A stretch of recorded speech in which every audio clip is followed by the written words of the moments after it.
TikTok yaman zaten. Yani TikTok edil kılıççalık da çıkarıp oň bilen düşmana garşam söwüşip bolýar, çıkarıp öz-özüni katlam edip bolýar. TikTok'ta günümizde käbir zenanalar çykýar. Ağza alınmaja paýan sözler gepleýär. Özüne nähilekligini ortaga goýýar, paş edýär yani. Oýur buyurun görüp tans eden bolýar.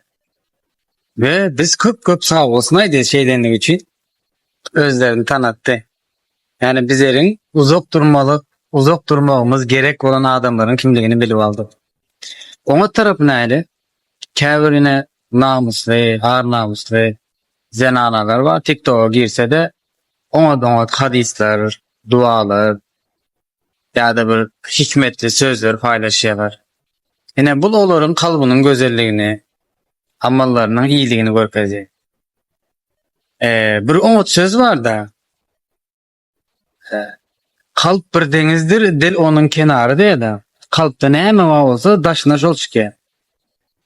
Edil bunu dil diýip de hereketlerini hem şu denizin kenarı diýip düşünsek, yine TikTok'ta çıkıp oynayanlar, ya bir özüni reklam etmek için bolsuz video koyanlar.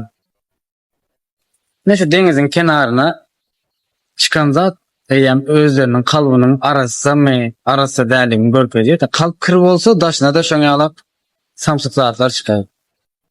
Ýöne käbir hayalda onlarımız var. Yan kayıtçımı alıp güzel dualar, zatlar paylaşıyorlar.